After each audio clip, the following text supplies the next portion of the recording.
Okay, trapped offside. We are back after a while. I think we have everyone on the show after quite a while. It's good to have the whole crew back. In a minute.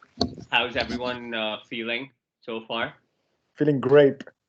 Feeling fantastic, but I know Kunal's going to have a lot to chat, so I feel like it's going to be an interesting. It's going to be a long monologue.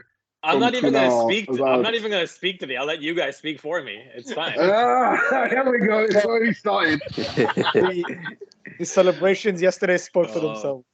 There's so much to cover. I think the last episode we did the watch along, that didn't end too well. Things probably went not probably, but definitely went south from there.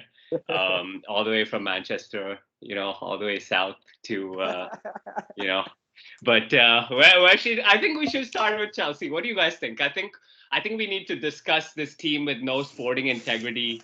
Oh yeah. Who so many things going against this club. Where should we start with Chelsea? Okay, let's see. I mean, first you kind of have to be like, thanks for everything, Roman. That's all you have to say. Yeah, thank you, Roman. Thanks. First of all, No, I said nothing. thanks. Sorry. Thanks. Oh, Thanks. Thanks. Nice one. Nice one. Good one. Keep it coming, Kunaal. Keep it coming. Anyway, all week to say that.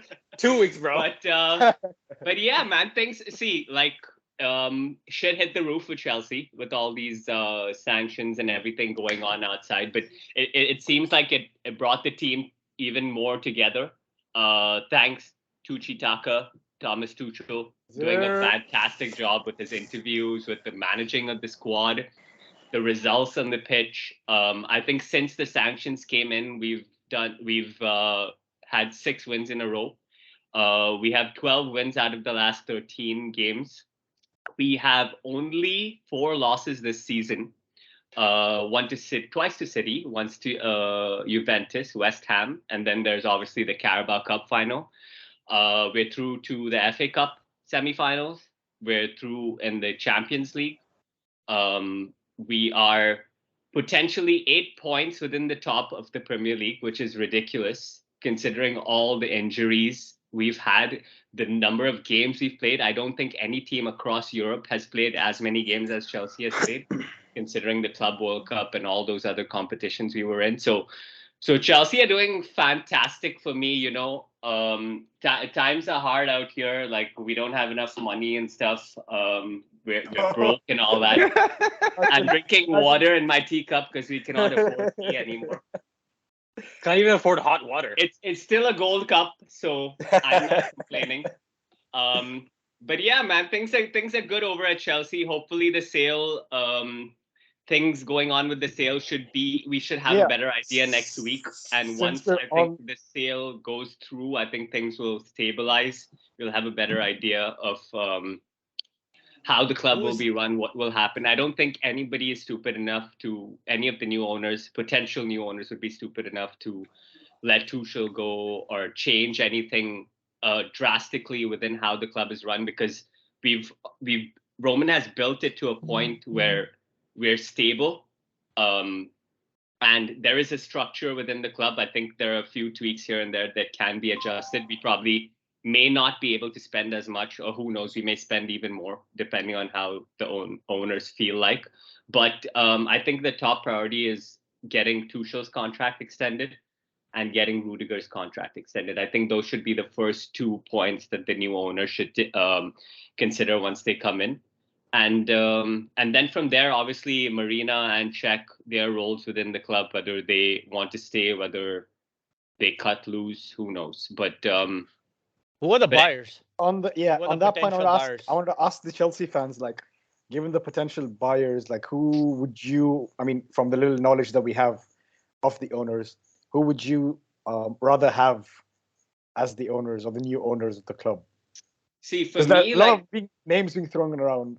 A lot of names, and I feel like there's so much trash within all of that, because there's so much clickbait stuff. There's so much.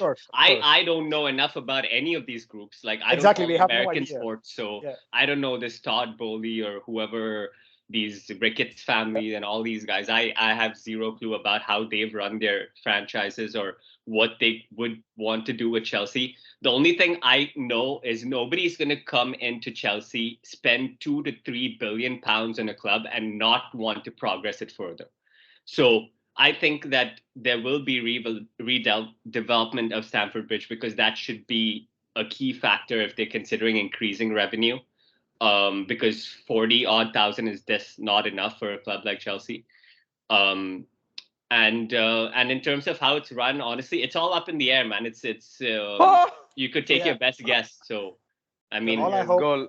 Southampton scored. I don't have any preferred owner choice at this point, because I honestly don't know anything about those owners or how they. I don't have a preferred choice, but whoever the owners are going to be, I just wish that they have that same winning mentality that Roman. It's going to be extremely hard to match what Roman has done. To find owners like that, because most of them might be thinking of this as like a business transaction where they just like try to make more money out of it.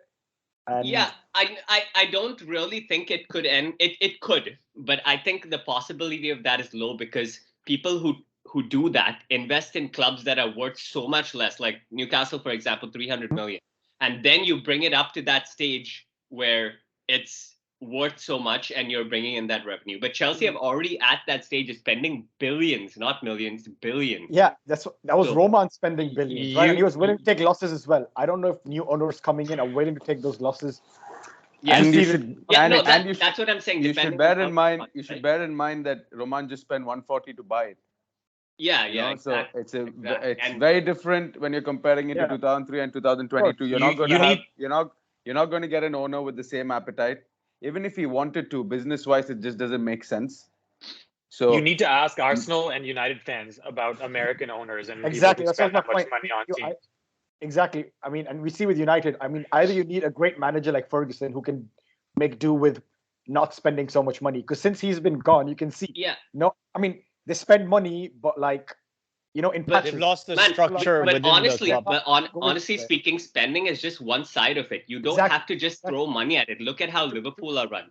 They're run by American managers. Yeah, all you need managers like so well set up. Like, we have good scouting at the youth level, but at the first team level, our scouting is nowhere near good enough. And if we can improve that, given the assets we already have in the youth academy and on all these people on loan, we have, and the first team squad, we have enough. We don't have to add so much more, where we can generate sales and bring in people. Sure. Did you say that your scouting for the first team is not that great? It isn't good enough. Kovacic, Havertz, freaking left-footed kid on the right side. What's his name again? Yeah, this is not scouting, bro. These are big names that everybody knows about. Established players. They have to be scouted, but this has to be scouted to make sure they fit into the team philosophy. They can work into the first team. It's like finding talent that not big names, kind of like if big names perform in other leagues, I don't consider that as like scouting, man. That's like but I feel like that's not you guys' MO. Like, yours is to really develop the youth from your youth team and either sell them on or bring them to the first team. Which way you have guys like Broha, you have Gallagher. So you're not looking for like young talent outside. You're looking for like you're looking for like first teamers who will walk in and do the job. And I think that's very difficult to do. I think only Liverpool do that really well. But that was what we could spend. Yeah, and then implementing those players into the team philosophy is a different thing, because we've seen a struggle to like our front line not having that chemistry, not trying to build up and stuff like that. But if you look at how Liverpool brought in Jota, immediately fit in. Brought in Mane, immediately fit in. Brought in Luis Diaz, immediately fit in. Brought in Fabinho, immediately fit in. So these are the type of like, not the top players, but like the medium level scouting players that fit, that can hit the ground running. So that's proper scouting. It's like seeing a player before it becomes like popular news. You exactly know? like what Leicester is doing. Yeah, I mean Liverpool, as I said, I know Kid Wise said the same thing. I mean, they picked up Jota. I know they picked up Matip at one point too. Matip has been so good, man, this season. Robertson was a very good pickup by them too. Not a big player.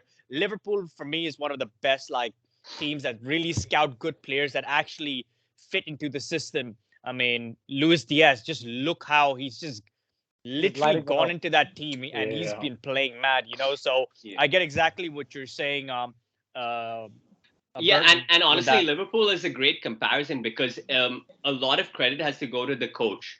Like Klopp makes all these players look so much better, and we have that in Tuchel, man. Like Tuchel can really bring out the best in players. Like he highlights the qualities, and he makes a team play built on the strengths of those players. The philosophies, basically. Yeah. So I think if we can better our first team scouting, I think we could do really well by not spending as much because we can still generate sales. I know we can do that.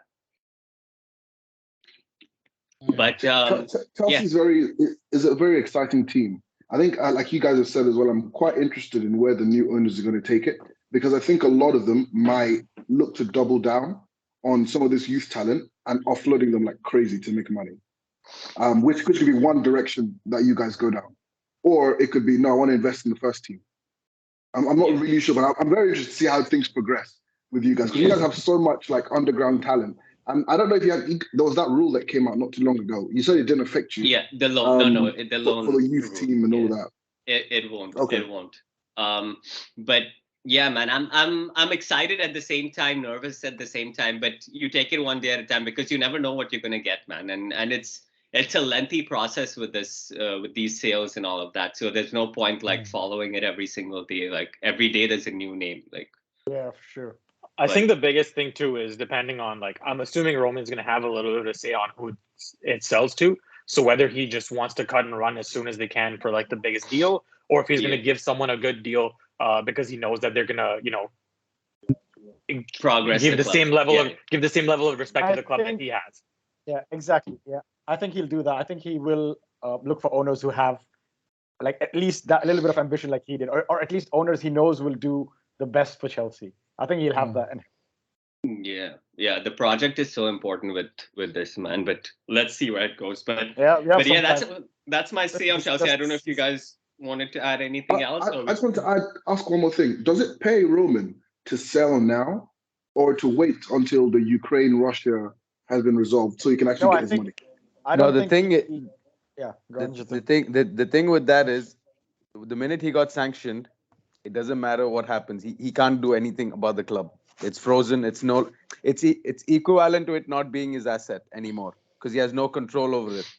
So even it's like almost a government asset to a certain degree. Yeah. So now that's why the government said that they will only let the sale go through if he doesn't get any profits from it.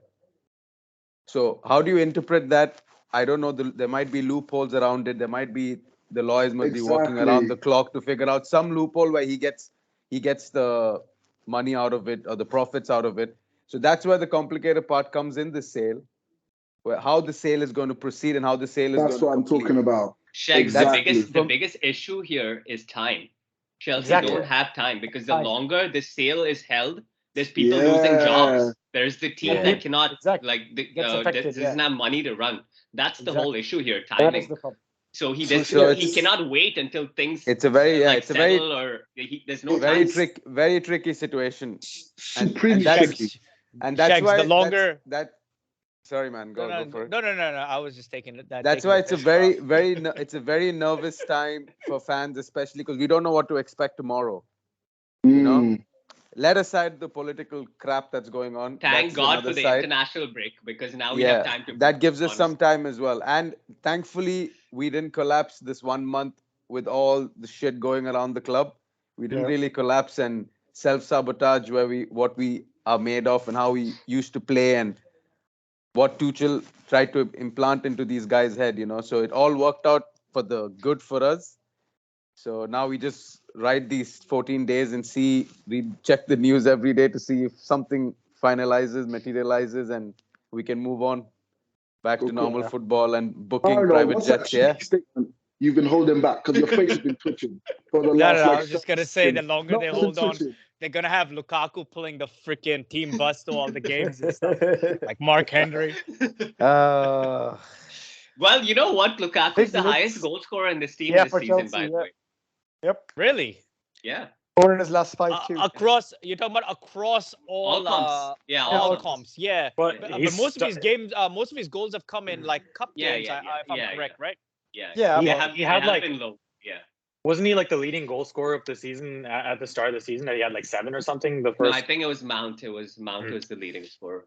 Listen, the argument with Lukaku has always been: is he going to show up in the big moments against the big teams? Because he's a flat track bully. Like Lukaku always used to score against the lower division teams. It was just, I mean, not lower division, but lower teams. It was just always people used to question, where does he go in the big games? And I think that's the one question of Lukaku. And time after time, that's his problem. When it comes to the big games, is he able to deliver? And unfortunately, till now, it's no. So that's the only. But what about Kai Havertz? Let's talk about Kai Havertz. Sorry. Before we move on to Kai Havertz, I think the leagues and competitions are not won by beating your rivals. They're won by beating the smaller guys.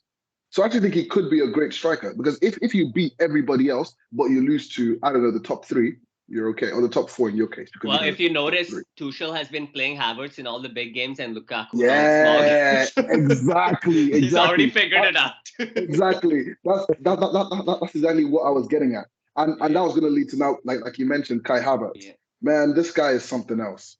But he's like this weird. Because you don't feel like he's doing much. You can't pinpoint what exactly. Yeah, exactly. So because he's such a smart player, man. He just picks up little pockets of space. He has such a good first touch. He's so good in the air, man. Yeah, he's very underrated as an overall physical footballer, too. He always gets into the tackle, too. And that was the one thing I remember at the start of the season, we were talking about, if Lukaku came in the team, how would it be as fluid and everything?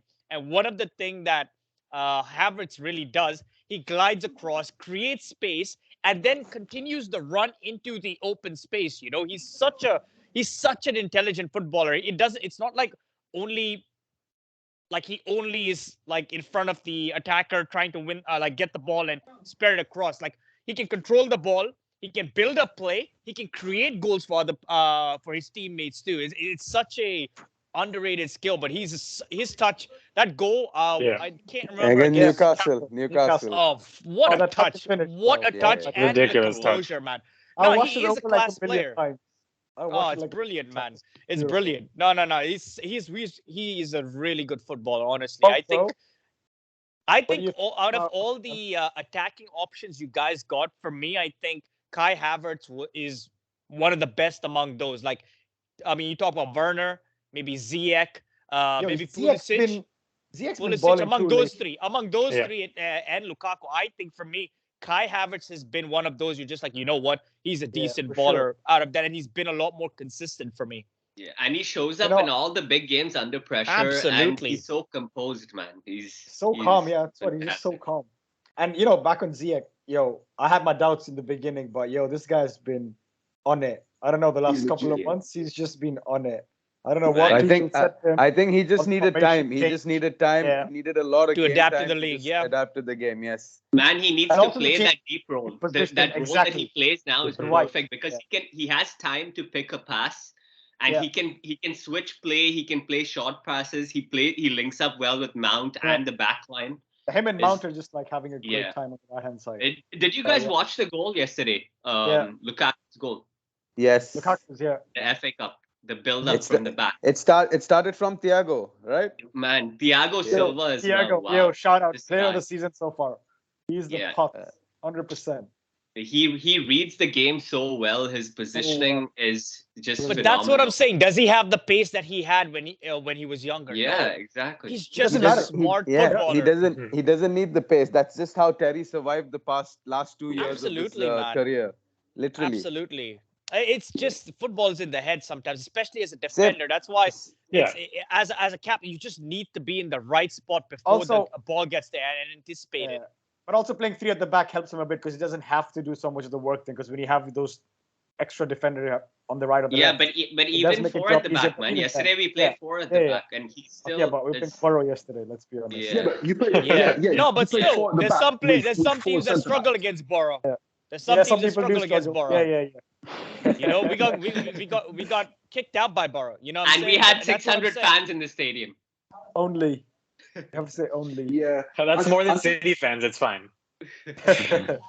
I think the new formation when he plays a back 4 is very interesting because he plays like 4 centre backs. And it's strange how he's building up. So I'm trying to like figure it out, but it's weird. It's weird. Saw really like gives me like anxious moments, man.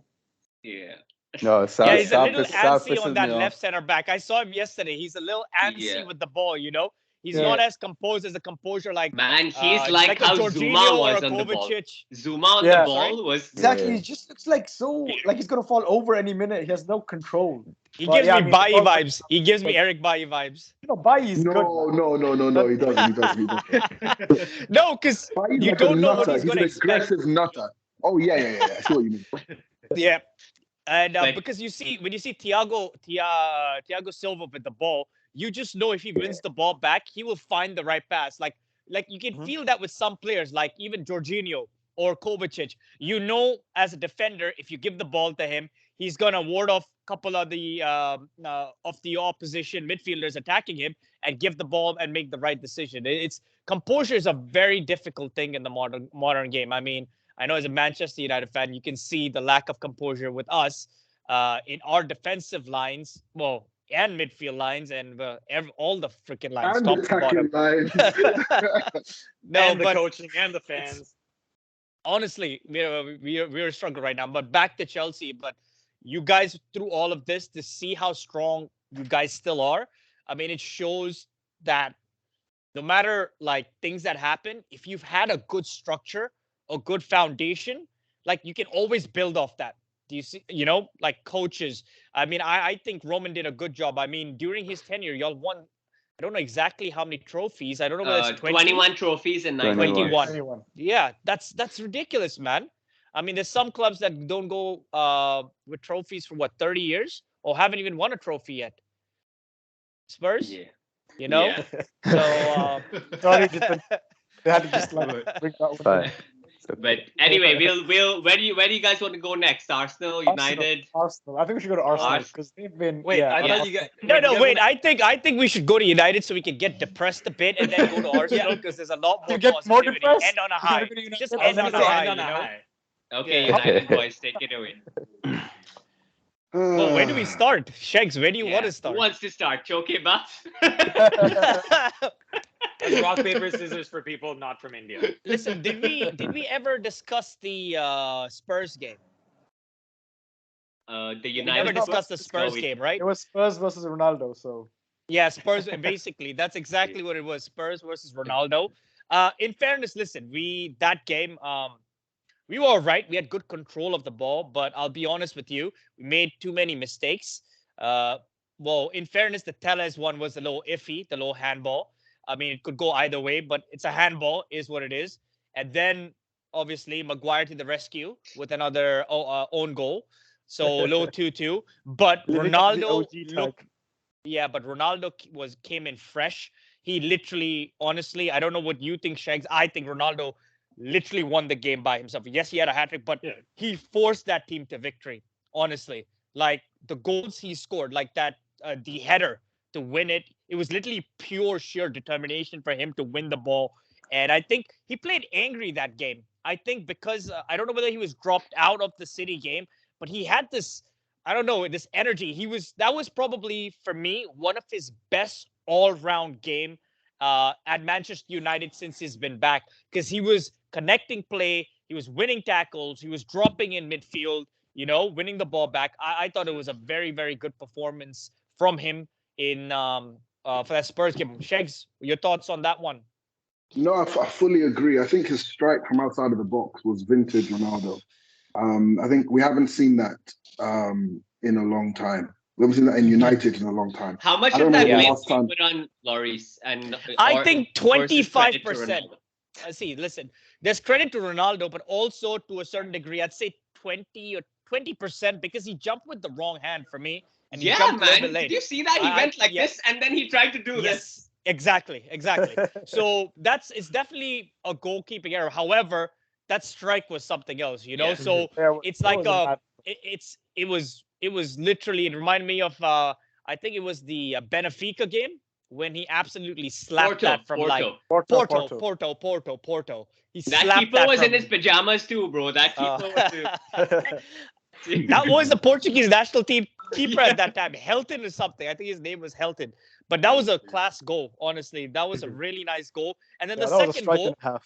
Yeah, and then the second goal, he's just in the right position, and it's just about us creating chances for him. And I think that's something we don't do on a consistent basis. And I mean, we're going to talk about that, but the next game, Atletico Madrid, we didn't do the same things. We didn't cross that ball inside. We didn't create enough chances for him. I mean, in fairness, they defended well, but I didn't see a lot of crosses come into the box. You know, as much as the Spurs game, how attacking we were, I didn't kind of see the same kind of impact in the Atletico game. That's the difference in level, right? One is a Conference League team and the other is a Champions League team, and you can see it. You can see that. Fair enough, but you do want to see kind of a consistent pattern of getting that ball in, and we didn't have enough. SHEGZ, thoughts on that? I mean, I think the Atletico game was a very interesting one. I think you got such talented players playing like this low block type business, which is very interesting. I think they learnt from watching the Tottenham game that you can't give us any kind of space in behind because we have the pace to exploit it. The Sanchos will do bits. So I think they learnt that and they just sat back. And Llorente did a job on Sancho, just for FYI, for that game. Yeah. But you know, SHEGZ, we still have no... Nowadays, like, I think we just don't seem to know how to create great chances. We know how to create like 50, 60%, maybe 70% chances, like ones that if Ronaldo's on his good day, will smash in. But apart from anybody like Ronaldo, we're probably not going to score. Yeah, it's one of those weird ones where it's just like, it's a weird thing because we seem to always get there, but then we just can't. SHEGZ, I think you're giving Spurs. I think you're giving Spurs too much credit. In fairness to Atletico Madrid, if you've watched them play, that's what they do, man. I've watched a lot of La Liga games. They just shithouse the game. He's just a shithouse manager. Like, I mean, credit to him. Don't get me wrong. They love grinding out those results. And the good thing is, his players enjoyed that aspect of the game, and that's the best part of Atletico is you have the players who actually want to do that. They love grinding out results and pissing off opponents. I mean, they know the what's the word for it? Tricks of the trade. The dark arts. The dark arts, you know? Yeah, master of the dark arts. Just laying on the ground, crying, just kicking the ball out of bounds. It's brilliant. No, that's what I'm saying, you know? If it's on your team, you'd love it, but if it's not, it's just a shithousery kind of way to win. You have on your team. You got Ronaldo and Bruno. What you on about? They are a perfect reflection of their manager. It's exactly like how Madrid were. And to SHEGZ's point, I know SHEGZ had mentioned like we didn't create enough chances, and this goes back to who did we start in the Spurs game? I was about to say that as well. To who we started in this game, you know, and that's where the difference is. So I think you guys probably should have won that game. You had some easy chances that you just kind of missed, and I think after you missed those like fairly open shots, the heads started to like drop a little bit, and the finishing got even worse from that point. We had one clear chance though, Kunaal. It was the one which Elanga had. He had two chances. Which one? Elanga, the first one, he went for a header. They called a foul on him. And the second one, Bruno hit it across the box. Elanga hit it, and it hit the goalkeeper's head, I think. Oblak's head. That's the only one I can remember that was as clear-cut. In terms of other clear-cut chances, there was no real clear-cut other than the Jadon Sancho volley from a Diego Dalot cross. He volleyed it. Dalot crossed from across the box, and I remember Jadon Sancho was he missed the target on that. It was a good hit off a volley, but it missed the target. I think it was in the first half, if I'm correct. Yeah, there's one in the first half, one in the second half that I remember that you guys should have probably scored. But I think that because they play such a low block, like it's really hard to create chances regardless, right? So having 11 or 10 or 11 chances is a good amount of chances against a team like that, in my opinion. Whereas versus Tottenham, like you should have had way more chances, even though it was 3-2. Manchester United basically scored 5 goals that game. Because Tottenham was like kind of. See, I actually disagree to a certain aspect. We had a lot of possession, We were trying to get shots in the box. We were trying to get crosses in. But as a stat, yeah, we had shots. However, to me, they weren't as clear-cut chances, honestly, to me.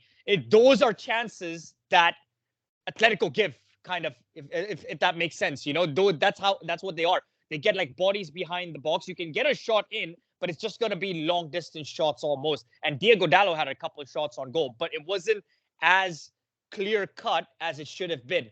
And then finally, what I think it came down to is mistakes. And it was this 2 mistakes twice from Maguire.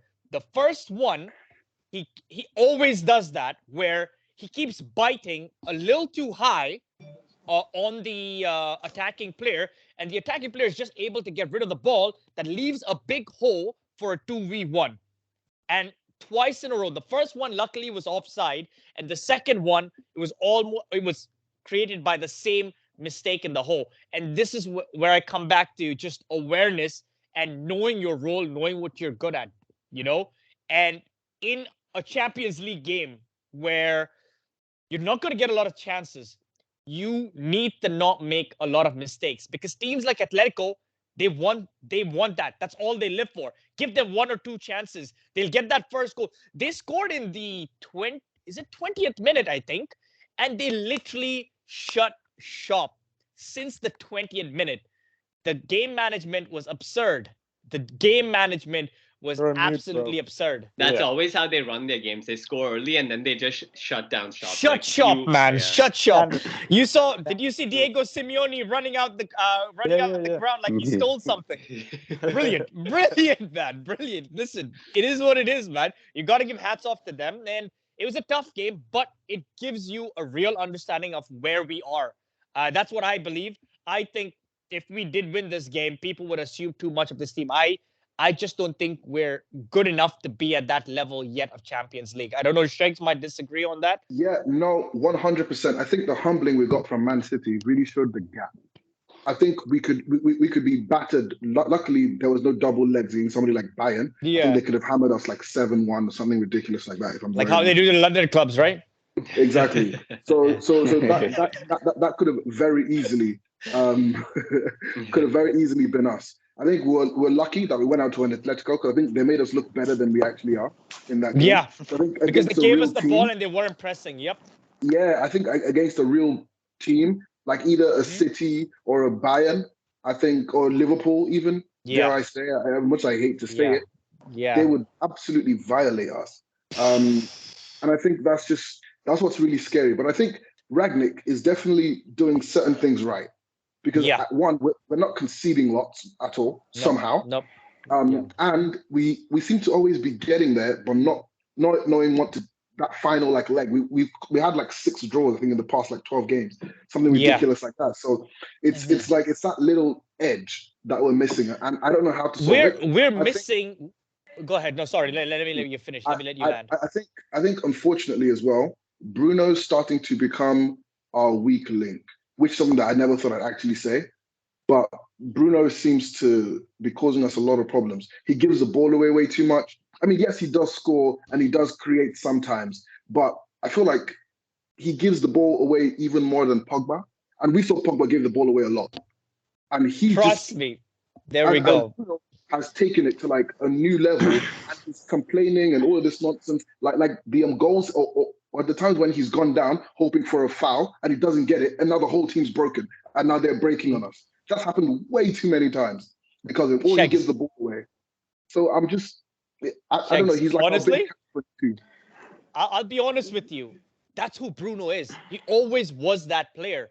He would always get the stats. He would absolutely stink out the place, and then the last minute maybe he would give it an assist or a penalty.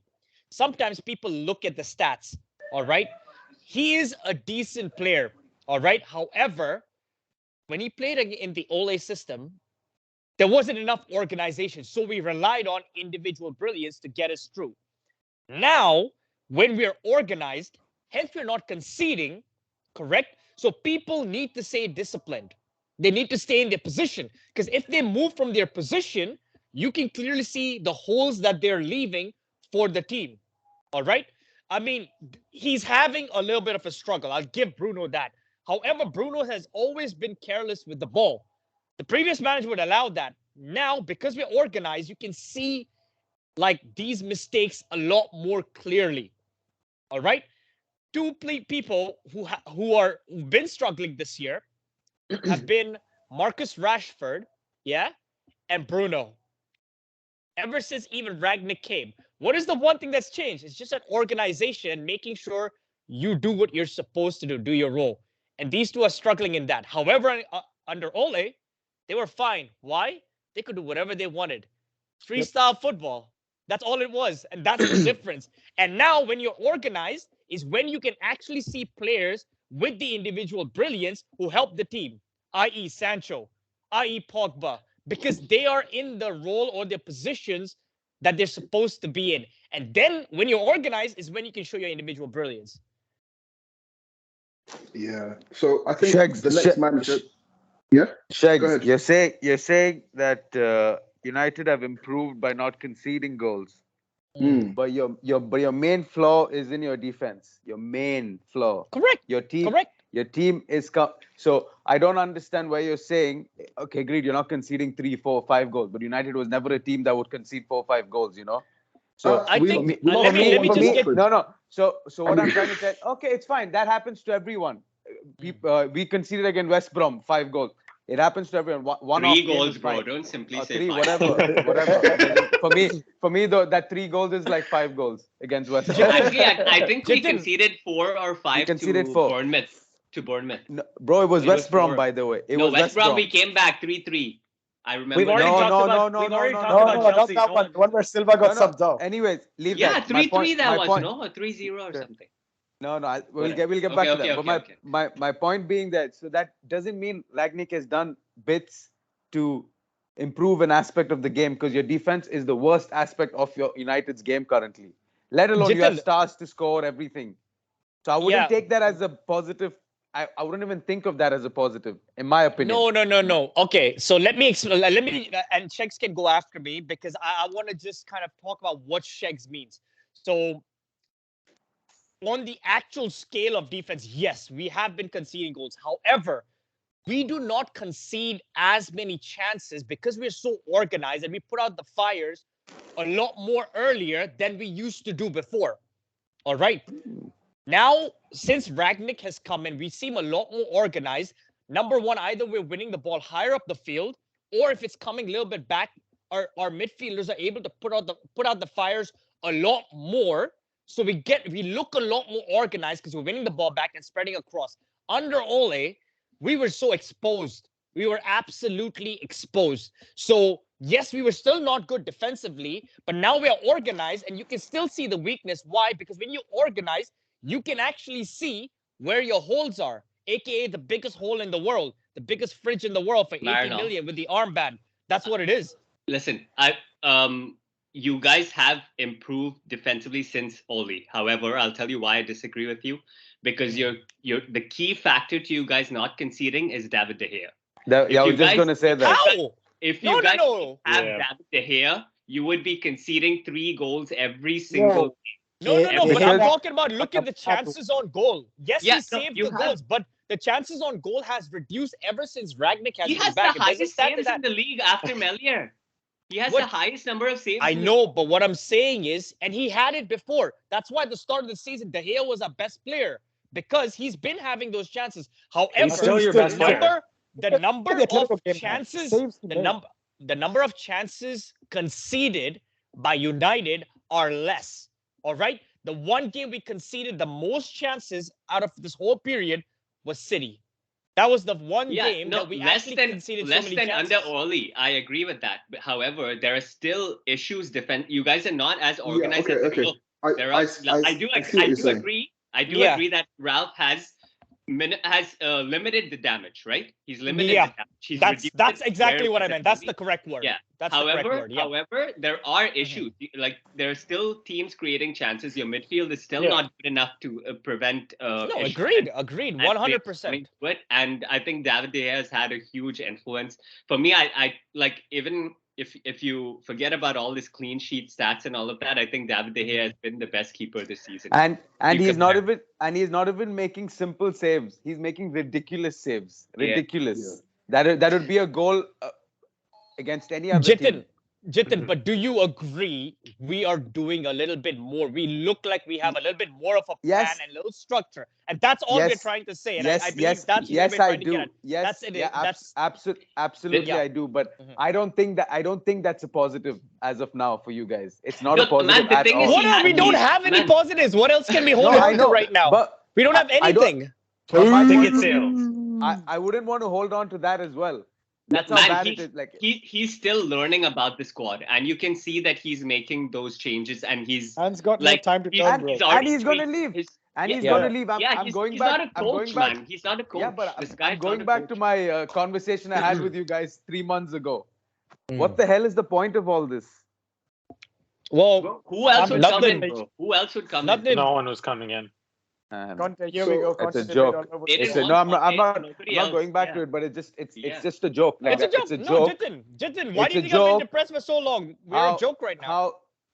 You're not some small club who doesn't know how to be run. You know, you guys have been running for the past years. JJ, that's why it ticks me off when some of you guys support this concept of a short span manager and a 6-month interim manager. No. That's not Jithin. That's not the case. I don't support a short-term manager. The problem is our recruitment, our scouting, and our structure below the owners, right?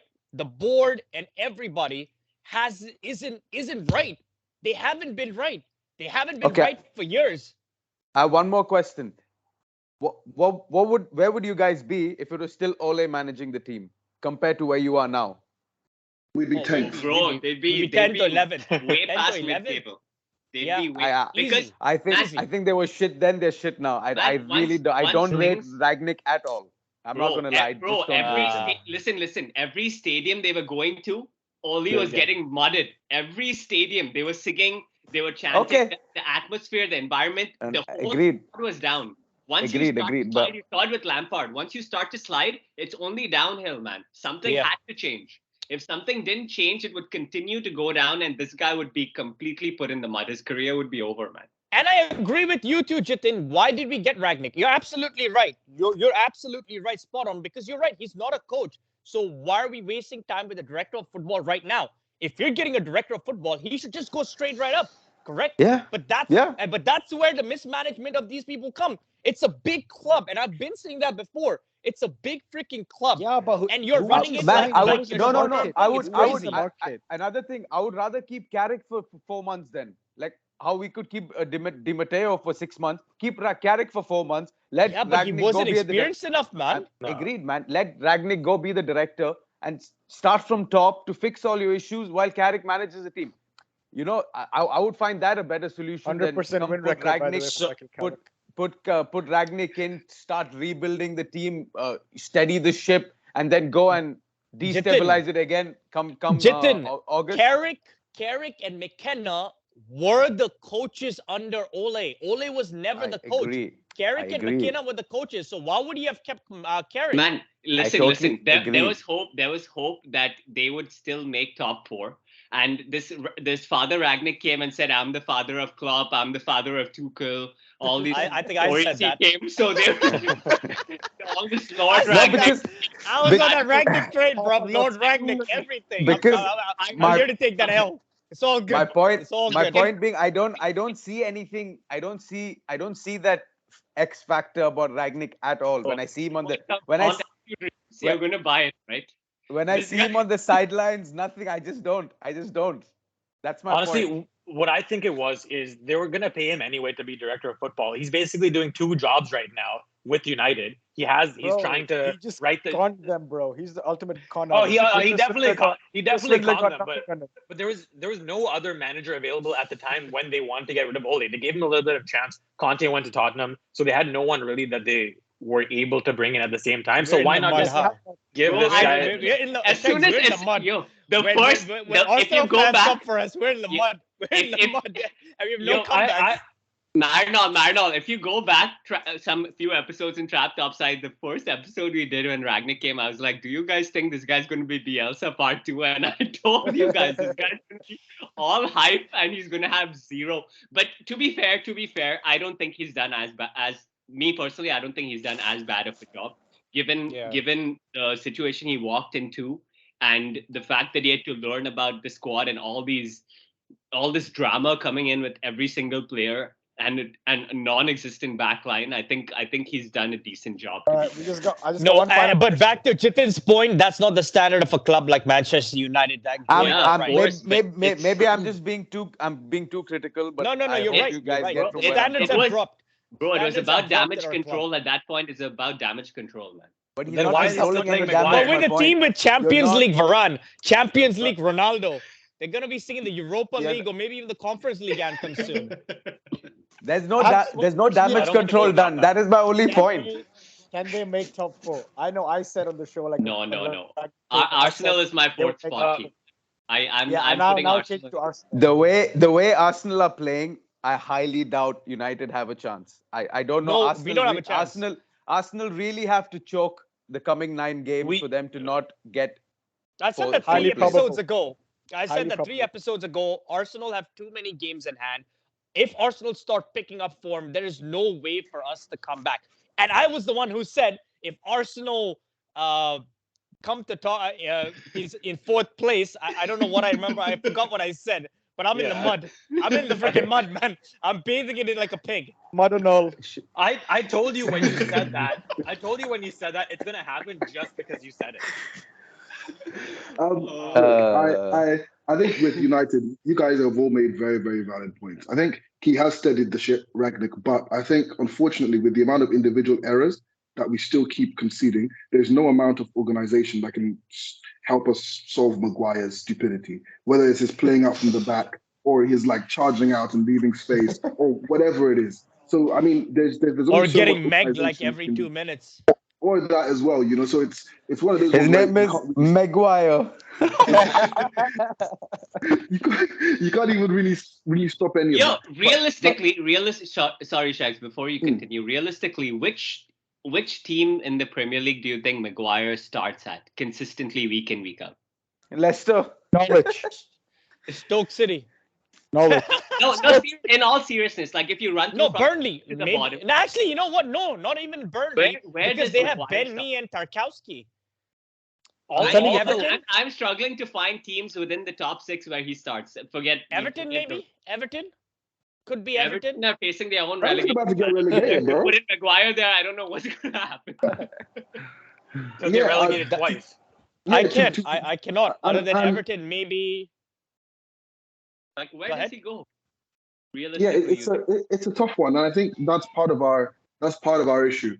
But you see, the thing is now, if we had managed to score or convert the chances we had in those games where we narrowly drew and lost, we would be in a very different position now. We'd be singing a very different song. So I think ifs and buts in it. There's no ifs, buts, or cans. It's about results, man. Every team has buts and cans. I mean, Watford has if buts and cans, and where's Watford at? They're in the mud. Sure. Same thing. So the thing is with United, if we'd actually, I think our biggest issue is not so much our defense right now, it's actually our attack. Because I think if we solved how to score more goals, I think we would cover for those cracks that are happening at the back. Because right now, the cracks aren't super big. We're not getting hammered 4 goals anymore. It's like it's at my City. We're getting hammered 1-0, 1-1 draws. If our attack could just get that extra 1 or 2 goals each game, they'd paper over those cracks so well. And I think that's more of the issue, because our star power going up front, we should be doing what Man City did to us, to everybody else. We've got Sancho, but the difference with Man City is Ronaldo. They play in a system where they create chances, move the ball around, not people looking for individual 100%. Brilliance every time. Yeah, I fully agree with you. So I said for me, we've definitely improved defensively, but the biggest place we needed to actually improve was in attack. I think we just don't seem to know how to score too many goals. I think if we had solved that, all these cracks in defense with Maguire, yes, like against, I think more games would have been like the Tottenham game, where it was 3-2. It was all of us making our own mistakes and goals at the back, but we scored 3 goals with Ronaldo, and that's why. These games that you're talking about, the ones where you're not letting teams score more than 2 goals or whatever it is. Those teams don't score more than 2 goals most games anyway. Like exactly from looking at your list of fixture, like Southampton's not going to be scoring like 3 goals on a team. I mean, they've done it a few times, but like they're not going to do it consistently. So sure, yeah, it's great that you're not letting them score more than they're expected to score. Let me give you an example, like Wolves, for example. We lost that 1-0. Now, if we had a good attack and we had scored 2 goals against Wolves, we'd have been laughing because Wolves don't score, like you said. Now, but also because we had a bad defense, they conceded the goal. Yeah, I agree, but this is what I mean. So now I actually think the onus on the attacks, like against Atletico. Now, if we had scored 2 goals in either of those games, we'd have gone through because they couldn't really score. It's our attack.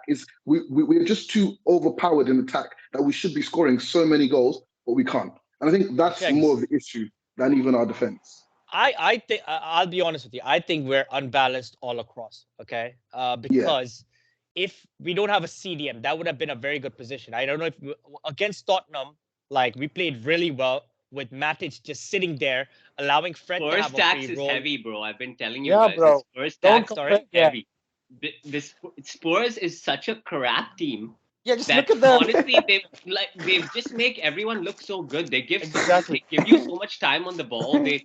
It's oh my goodness. And Lloris is finished, bro. Ever since the World Cup, this guy's finished. He's but they beat City. Euros. Spurs. Look at the fixtures. Euros, Like win loss. This guy's done, man. Like they need but at the same time, squad, no, Burton. But at the same time, I think we need a CDM, someone who can protect those 4 at the back. And I think you just need to remove one of the center backs just so that we can play higher up the field. When you play higher up the field, you can win the ball higher up the field. Hence, you can create more chances on the attack because you're winning the ball high up. And that's where I'm coming at. You could afford to play Matic because it was Spurs, bro. You play Matic against any of these top teams. I'm talking about a CDM. No, I'm talking about we looked all right. I'm just saying we need a good CDM. A CDM is a big hole that we have over there. You know, having just one CDM just sit over there. Exactly. Yeah. And no, you're right. And that's what I'm saying. And back to Jithin's point, they knew we needed a CDM, right? What have we gone and done about that position? You got you got Father Ragnick. And Sancho. It just doesn't make sense. It's just not run correct. Yeah, I agree with that. But I think even if we had a CDM and we had better protection in defense, we would still not get any goals. Foden with an absolute banger. Sorry, oh my God. Sorry, it's so good. How long is this? I think if we don't score enough goals, we're already going to lose as per Man United standard games. And I think even if we had the greatest CDM, even if we had 4 CDMs, with this attack that still can't score, we're still taking goals. And I think that's the real issue. We're too good to not be scoring goals. Way too good. I think the team that is scoring goals. Yeah, we're almost actually are over an hour, so I think let's touch on Arsenal now. Let's stop it. Kunal's so excited. Kunal's first time to sign since how many years? 5 years? When was the last time you guys were in Champions League? 20. Well, honestly, I'm not counting my chickens right now until the season's over. I've been burned too many times. We're supposed to be in Champions League when what's his name? Emery was here. He let go because he wanted to win Europa. Okay, let's give him a break. He's doing Kunal. He's doing pretty well for himself. So let's he is. He's a good he's a good coach, man. Yeah, man. He should go to United. He should be the next coach of No. Good night. Good night. No, man. He needs to go to a bigger club than I'm just kidding. So bigger club than who? Like, say we come on. SHEGZ radar is always up for Kunaal. You're bad. All right. So no, back to Arsenal. Give him his due. Give him his due.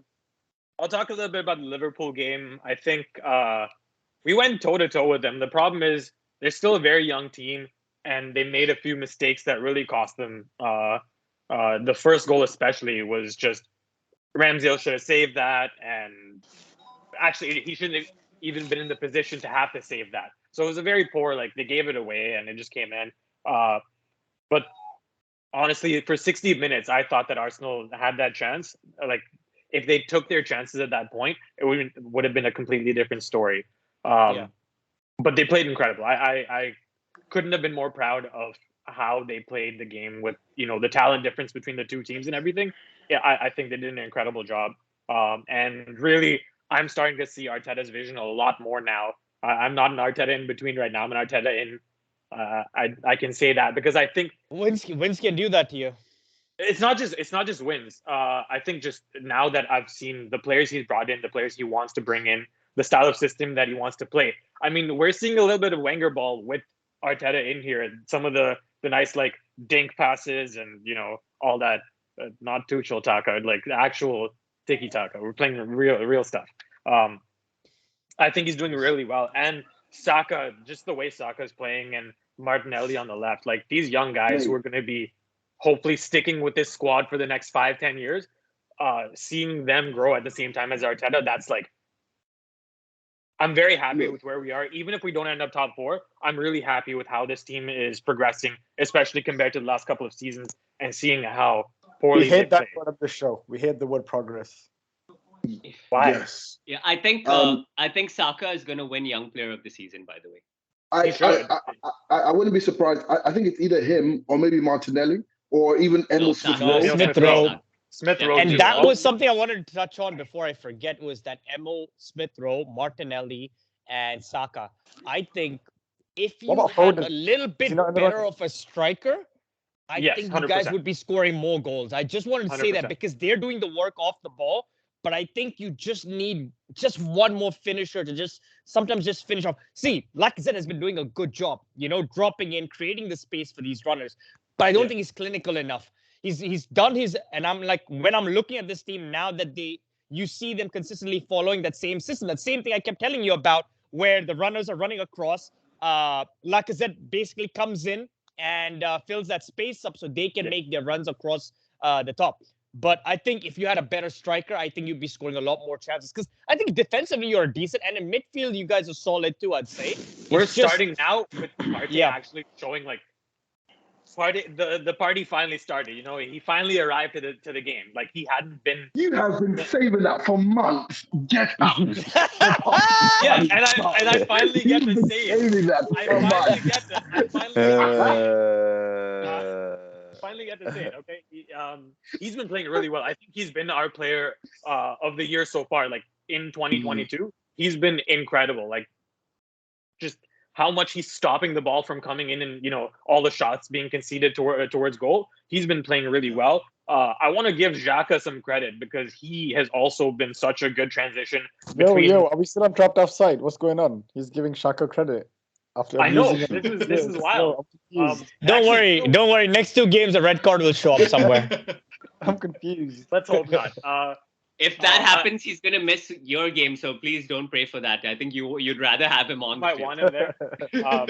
I also want to give Cedric a lot of credit. He came in, and Tomiyasu had been balling out. He's an entertainer. Cedric the entertainer for sure. Son scored, by the way. I was terrified that he was going to be the guy on the right side, because I thought that he always got run up one high ball and he was just lost. He's been playing incredibly well. He's been working really well with Saka too, pushing up and giving him an option for crossing the ball in. So I think they're playing really well. I don't know. I'm trying to think of something bad to say about this squad right now, just to like even it out a little bit. And I can't. I think they're doing so well. What is by the way? What is Arteta complaining about fixtures for, bro? I guess that's the least games in all season, and he's played these games all season. He's like Wednesday to Saturday. But bro, come on. I think that's a stupid complaint. I think a bigger complaint should be against the refs, because some of the things that I've been seeing still. It's mind games. Arteta with the mind games. Kunaal is going to name his first son ref. For sure. No, my first son is going to be, I don't know what the first name, but the middle name is going to be fuck the refs. That's what his middle name is going to be. It's going to be there. FTR is his middle name. 100%. Because first of all, did you see what happened? Like, okay, we get on Xhaka all the time, but he had one foul in the first half, but the ref was like 1, 2, 3 fouls. He's like, he gets a yellow card for his first foul. It wasn't even a bad foul, and the ref is counting that he got 3 fouls. Meanwhile, Matty Cash studs up on Kieran Tierney, no card, just nothing. 4 fouls through the whole game, 0 cards. There's been some. I still think that there's a lot of. What's up? Why do the refs hate Arsenal?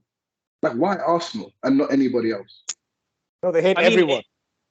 I know what SHEGZ is trying to get at. Did you not? Did you see that call on Rodrigo for the handball? On Rodrigo, sorry. SHEGZ, tell him what you're trying to say, please. No. I'm just trying to figure out why it's Arsenal. I've just seen a consistent pattern, and if you look back to the last couple of years, there are stats to show like how many bad red cards they've given to teams and bad VAR decisions and everything like that. I mean, these things go to VAR. They see it. Everyone's like, "Oh, this is a clear mistaken decision." Like when Odegaard was going into the box and he gets tackled, like fully tackled against City, and they don't give a card. It goes to VAR, and they refs treating Arsenal. Yeah, but VAR don't decide cards. Was trying to say. No, not cards. It was in the box, and it was supposed to be a penalty decision. Yeah, and they came back and said that's not a penalty. So I'm just saying, there's certain things where all these stats, like Arsenal leads the top of the league of points given away because of refs, because of bad ref decision. No, this is a real thing. It's fine. You can say whatever you want. It's not going to change my opinion of Arsenal. Tell me the list again, please. Kunaal, which list is this? I need to find this list, man. Because I think United are on that list too. That's some mad stats. I didn't know such stats existed. Well, I don't have the exact stats offhand. Okay? Here, let me Google this for you. Okay. The Arsenal stats, guys. Arsenal top of the league. If refs weren't in the league, Arsenal would be top. Top two. Okay? But to be honest, we can't even laugh at Arsenal because you guys are clearly. We can laugh at Arsenal. Speak for yourself. Yeah. You can't. Yeah, you guys can. You guys can. We can't. To be honest, because I think. No, but I'm not gonna laugh at them because I think Arteta has won the Arteta, Lampard, and Oli debate. So we'll give him. Yeah. He somehow survived. And that's why I think Martinelli. I think you guys have one hell of a gem in that guy. I think Saka's really good, but I low key think Martinelli's actually better. If you look like his one-on-one runs, he takes out players. Like against Liverpool, he nutmegged Alexander Arnold, got somebody else done, and then Arnold came back, got past him again. He just took 3 players out of the game, and he's ridiculous, Martinelli. And I just think maybe I don't really know. Maybe you play him up front. Maybe you play I don't know, but he just seems like that guy is going to carry Arsenal. Like Saka's great, but I think he's insane.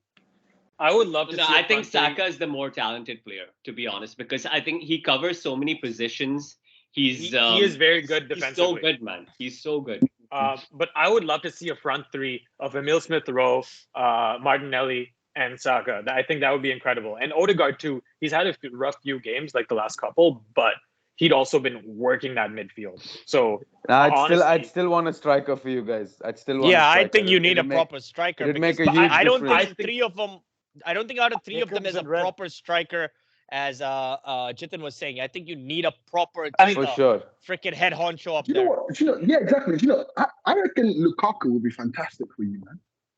I think we have higher standards than Lukaku.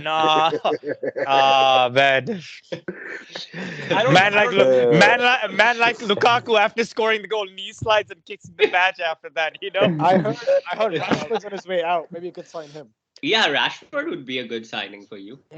But not as a striker. I wouldn't want him as a if we're speaking about signings, Ivan Toney, that guy should be in a top 4 club. Yeah. Ivan Toney. I would take Ivan Toney, man. I think Ivan Toney would be good for you guys too at Arsenal. You saw his. I don't know if this is a new video. He was in the car talking to someone about crypto, and then he asked, "Who are you?" I said, "He's Ivan Toney, and who do you play for?" He's like, "Nothing exciting." What the hell? He just got shat on. He wants to do it again. Bro, he's working his way out of that. He doesn't give a shit. Even his penalties, he has a very unique way of taking penalties. I don't know if you guys saw it. It's pretty cool. Very casual. Very casual. Yeah. Either way, going bro, back to you speak about this.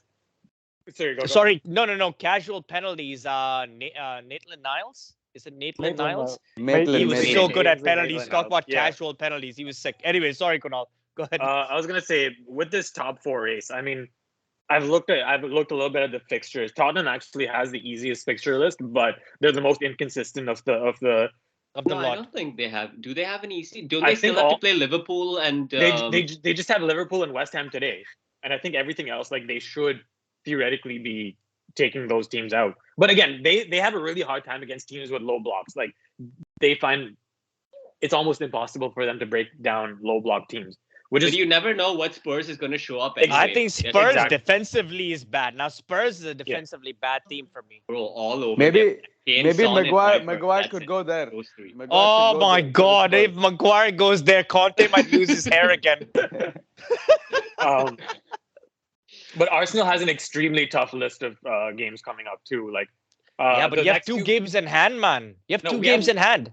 We have 1 game in hand over you guys. But again, we still have to play Chelsea. We still have to play Tottenham. We still have to play you guys. We still have to play West Ham. Those are 4 really, really tough games. We have to play Newcastle, who's been playing really well recently. Palace is always a tough game for Arsenal. So there's a lot of games where it's not going to be cut and dry. So as much as I want to say it with my chest, I can't do that right now because, we've had those like long runs of poor form this season, and we've had these long runs of good form this season. So I can't say they're going to make top 4 for sure.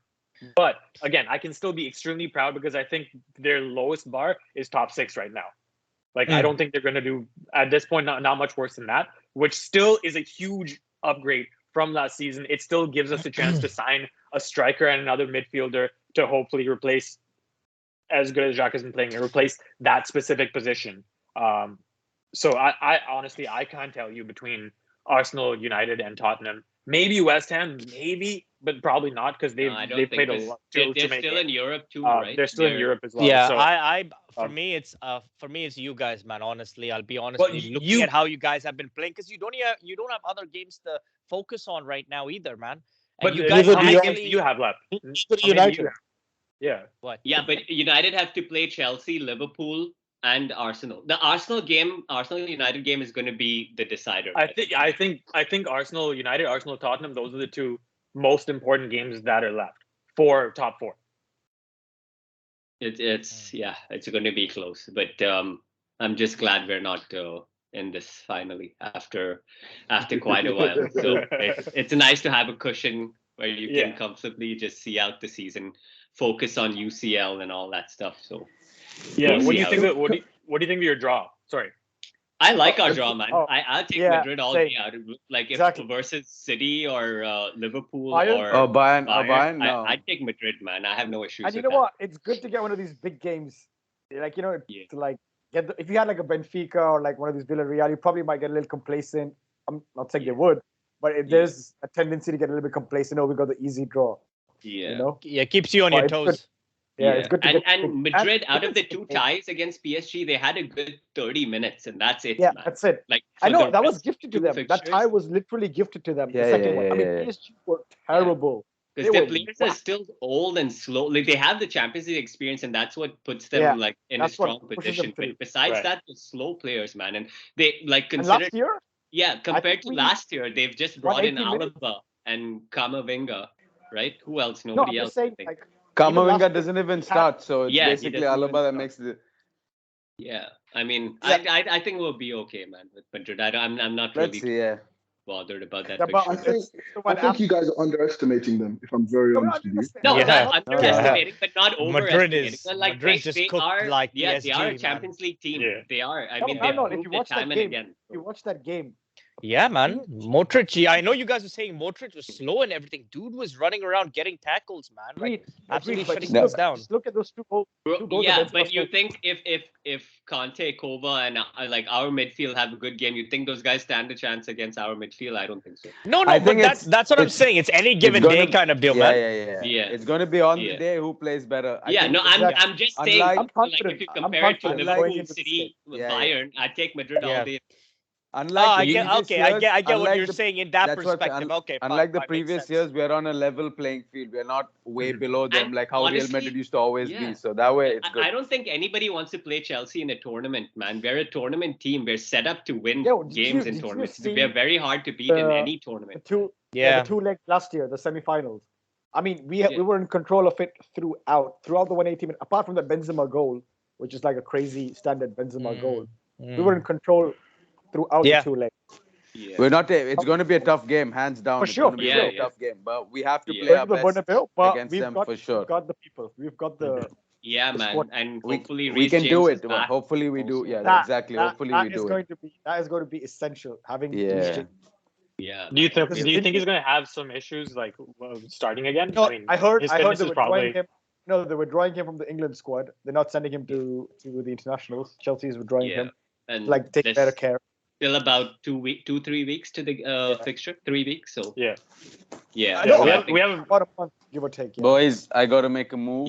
No, we'll wrap things up. We're well over like hour and a half almost, but we'll be back again next week. Like, share, subscribe. Thank you guys for your support.